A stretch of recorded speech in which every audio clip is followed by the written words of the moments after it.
कहाँ रह गई ये चंदा? अब तक तो इसे आ जाना चाहिए था। पुनीत ने अपनी घड़ी में टाइम देखा तो 9 बज चुके थे और उसने जैसे ही पीछे पलटकर देखा, चंदा खड़ी मुस्कुरा रही थी। बदमाश, डरा दिया ना हमका। देखो हम तुम्हारे लिए क्या लाए हैं। ऐसा कहकर उसने अपनी जेब से एक डिबिया निकाली।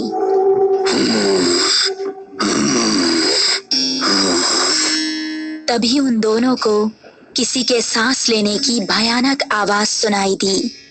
कौन है? ठीक सामने बरगद के पेड़ के नीचे उनको किसी आदमी का अक्स नजर आया। कौन है? सामने आओ। ये सुनकर भी वो आदमी सामने नहीं आया और जोर जोर से सांस लेने लगा। अभी देखते हैं कौन ससुरा है। ये कहकर पुनीत उसके पास जाने लगा। जैसे ही पुनीत उसके पास पहुंचा, उसने भी 2 कदम आगे बढ़ाकर पुनीत का गला पकड़ लिया। उसको देखकर पुनीत और चंदा दोनों का दिल दहल गया। उस आदमी की गर्दन कटी हुई थी और थोड़ी सी खाल में अटकी लटक रही थी। चंदा चिल्लाई और गांव की तरफ ऐसी भागी कि उसने पलटकर नहीं देखा। गांव पहुंची तो उस टाइम पुनीत के पिता घर के बाहर थे। अरे चंदा बिटिया, इतनी डरी हुई काहे लग रही हो? वो पुनीत। चंदा ने हाफते हुए उनको पूरी कहानी सुनाई।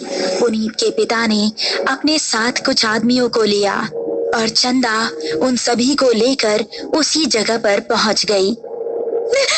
यही जगह थी वो जहां उसने पुनीत को पकड़ा था। उन लोगों ने इधर उधर नजरें घुमाई तो कोई आसपास नजर नहीं आया।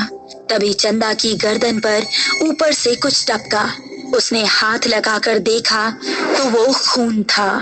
पेड़ की डाली के ऊपर पुनीत की बिना गर्दन की लाश टंगी हुई थी और उससे खून टपक टपक कर नीचे गिर रहा था।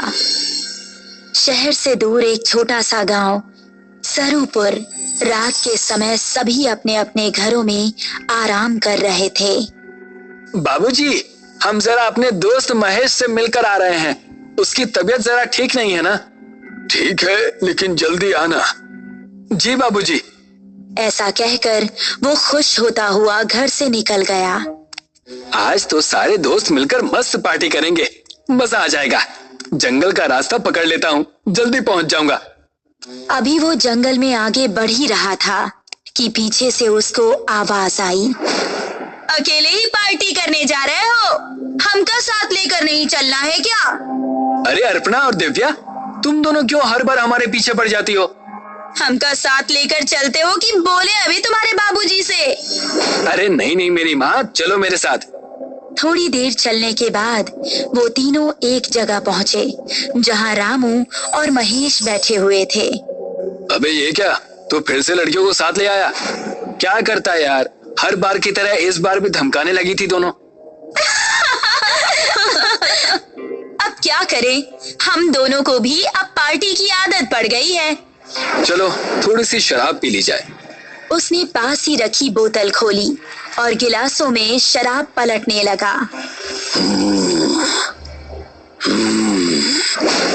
तभी उनको किसी के सांस लेने की आवाज सुनाई दी। उन्होंने देखा तो पांचों के रोंगटे खड़े हो गए। सामने से कठमुंडू चलता हुआ आ रहा था। उन्होंने कदम बढ़ाए ही थे कि तभी कठमुंडू ने दिव्या को पीछे से पकड़ लिया। उसने दिव्या को इतनी जोर से कसा कि उसके मुंह से खून निकल गया। बाकी चारों अब बेहद डर गए और वहां से भाग निकले। दिव्या उसकी पकड़ में फंसी दर्द से कराह रही थी।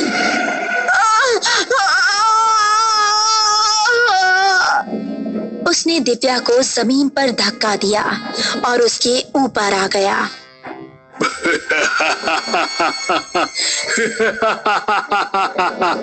उसने दिव्या के सीने में हाथ डाला और उसके सीने से खून की धारा निकल पड़ी।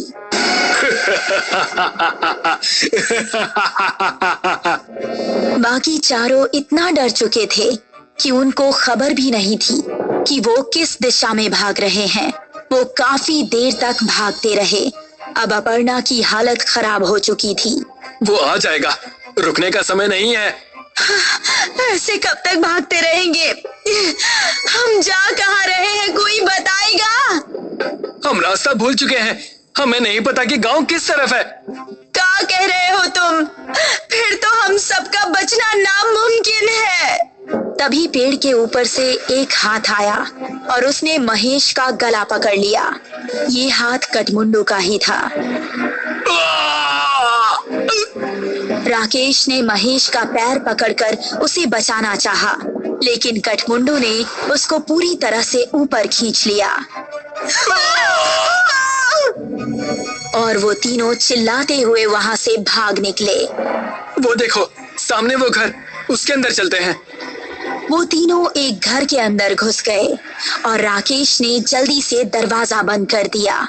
तभी कोई जोर जोर से दरवाजा पीटने लगा। तीनों का शरीर इस समय बुरी तरह से कांप रहा था। दरवाजे की धम धम उनके दिल को दहला रही थी। तभी खिड़की से कटमुंडू का एक हाथ अंदर आया और उसने अपर्णा का हाथ पकड़ लिया। बचाओ! अगर ये यहाँ है तो दरवाजे पर कौन है? राकेश ने दरवाजा खोला तो सामने गांव के बिरजू काका थे। बिरजू काका जल्दी से अंदर आए। उन्होंने कटमुंडू का हाथ पकड़ा और छुड़ाने लगे। कटमुंडू उनके छूते ही चीखने लगा।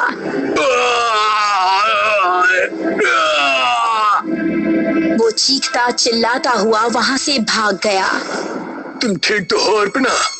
मैं ठीक हूँ, शुक्रिया बिरजू काका। तुम लोग यहाँ करने क्या आए थे, वो भी इस समय? हमसे गलती हो गई बिरजू काका, लेकिन ये कौन है और आपको देखते ही वो भाग कैसे गया? ये कटमुंडू है। ये सुनकर वो तीनों एक दूसरे का मुंह देखने लगे।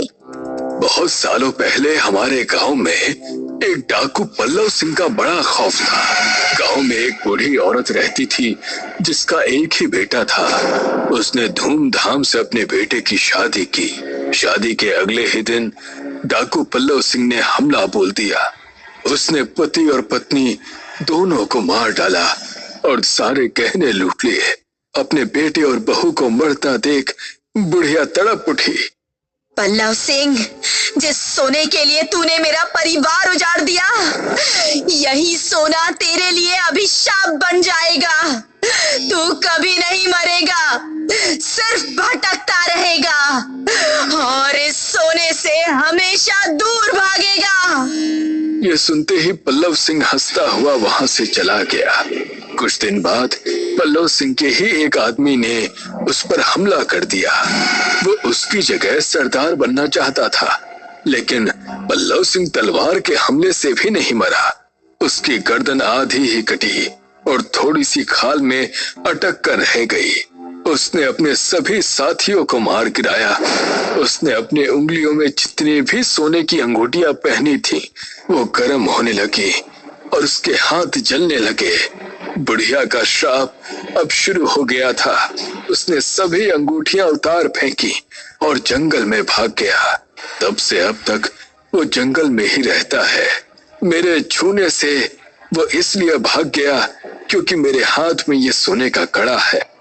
ये कहानी सुनकर वो तीनों हैरान रह गए। चलो यहाँ से निकलो, वो फिर से आ सकता है। बिरजू काका को रास्ता पता था, इसलिए वो तीनों उनके पीछे पीछे जा रहे थे। जब वो जंगल की सरहद पर आ पहुंचे थे, तभी कटमुंडू वहां आ गया। उसने अपर्णा का पैर पकड़ लिया।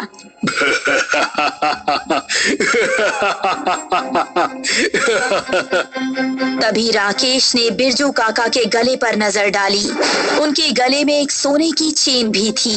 उसने चेन को उनके गले से उतारी और कटमुंडू की टूटी हुई गर्दन में डाल दी। उसने चेन को गले से उतारने के लिए जैसे ही छुआ तो उसके हाथ भी जलने लगे।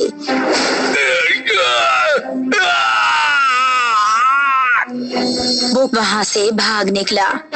उसके बाद वो चारों गांव के अंदर ही जाकर रुके। जब उनको देख गांव वाले इकट्ठा हुए तो उन्होंने सबको अपने साथ बीती हुई घटना सुनाई। वो दिन था और आज का दिन है।